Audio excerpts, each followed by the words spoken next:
অকণমান ক'ব খুজিছোঁ উপাধ্যক্ষ ডাঙৰীয়া যেতিয়াই মই সদায় মই মিটিঙত ঘূৰি ফুৰোঁ অনবৰতে মানুহৰ মাজলৈ ঘূৰি ফুৰোঁ মানুহৰ মাজলৈ যাওঁতে মই সদায় এটা প্ৰশ্ন সুধোঁ গাঁৱৰ মানুহবিলাকক সোধোঁ যে আপোনালোকে মোক এটা কথা কওকচোন যে গাঁৱত মানুহবিলাকে খেতি কৰাৰ পাছত আটাইতকৈ বেছি কি কাম কৰি টকা উপাৰ্জন কৰে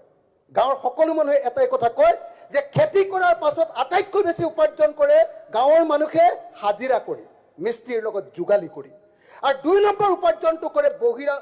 বাহিৰত গৈ সিকিউৰিটি গাৰ্ড কৰি উপাধ্যক্ষ ডাঙৰীয়া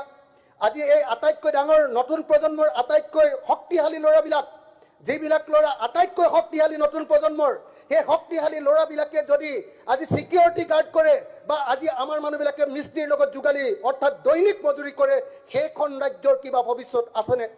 সেই ৰাজ্যৰ ভৱিষ্যত বদলাবৰ কাৰণে এই বাজেটত কিবা কথা কোৱা হৈছেনে যে নতুন প্ৰজন্মৰ এই ল'ৰাবিলাকক কেনেকৈ হাজিৰা কৰাৰ পৰা কিবা এটা উৎপাদনমুখী কামত ব্যৱহাৰ কৰিব পৰা যাব কেনেকৈ সিকিউৰিটি গাৰ্ডৰ পৰা আনি কিবা উৎপাদনমুখী কামত ব্যৱহাৰ কৰিব পৰা যাব এই সম্পৰ্কে এটা বাক্য এই বাজেটত উল্লেখ কৰা হোৱা নাই বিজেপিৰ দিনত নিবনুৱাৰ সংখ্যা 23 লাখৰ পৰা এতিয়া 35 লাখলৈ বৃদ্ধি পালে আৰু এই নিবনুৱাসকলৰ সম্পূৰ্ণ নিযুক্তিৰ কাৰণে এই বাজেট সম্পূৰ্ণৰূপে মৌন হৈ আছে এটা